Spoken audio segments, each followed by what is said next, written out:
Hey there, Mike McNitt here. Today we're going to go through a technology integrated lesson plan for a 10th grade English class. This full lesson runs about 57 minutes, but we're just going to cover some highlights here right now. Our lesson focuses on students writing a claim for an argumentative essay. This is the summative assessment for our Ender's Game novel unit. The objective for today's lesson is students will write a claim for an argument that demonstrates an understanding of the theme identity from the novel and uses proper argumentative writing techniques. This will cover two English standards, RL 10.2, which focuses on theme, and W 10.1, which focuses on argumentative writing. The technology we'll be utilizing in this lesson will be Chromebooks for all of the students, Pear Deck interactive slides, and the Google Suite, including Google Classroom, Google Docs, and Google Forms. At the opening of the lesson, students will come in, they'll log in, and they'll have a Join Pear Deck slide with the code up on the screen. Once they've logged into Pear Deck, I will be able to control the pacing of their computers and their interactivity with it throughout the period. So this lesson starts off with a formative assessment. I need to figure out what kind of prior knowledge these kids have when it comes to writing arguments, since this is our first one of the year. So I'm going to put up a quick Pear Deck interactive slide that asks them to list as many elements of an introductory paragraph as they possibly can. Once they've entered this, I will go ahead and freeze the screen, pull up a couple student responses that have correct elements, like students have correctly identified things, and we'll go through the 4 elements that we're using in an introductory paragraph.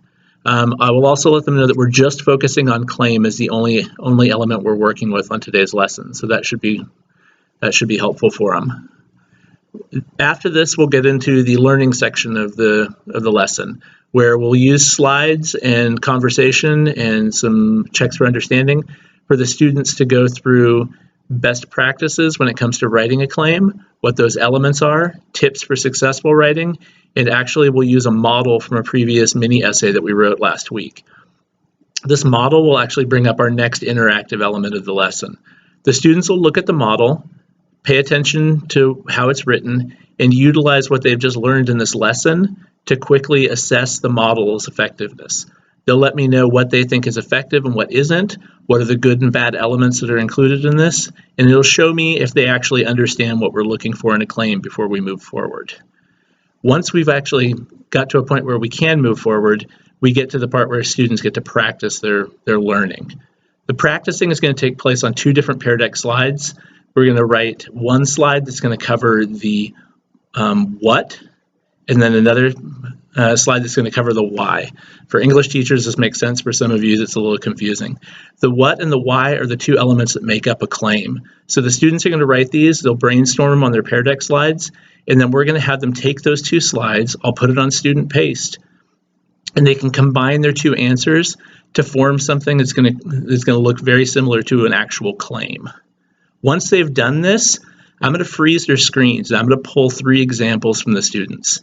We're going to project these student examples on the board, and we're going to spend a couple minutes as a class going through and critiquing these.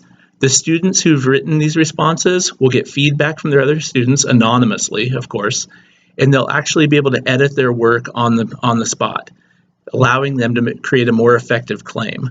I usually pick a well-written, a medium-written, and a poorly written example so that we have a chance to work through a couple of these. Once we've done this as a class, the students will know what we're looking for as far as a solid claim, so they can go ahead and edit their own responses before finally submitting them for their final draft.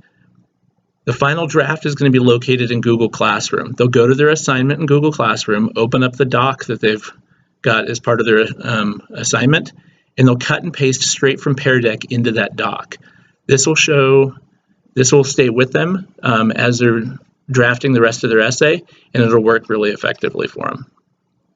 At the end of the lesson, I want to find out just how effective we've been. I'm going to give them a quick ticket out the door, which will be a Google form. I'll link to this from the Pear Deck slides. They'll just click on the link, and it'll take them to a Google form. This Google form will actually allow them to let me know how effective the lesson has been, if they feel they need more teaching, and if they need some individual attention. This is a good way for me to figure out exactly where we're at and assess if I should move forward the next day or go ahead and do some reteaching. That concludes our lesson for the day. So I hope this worked out well for you, and you should give this a try in your class. It's worked great in mine. Thanks, and have a good day.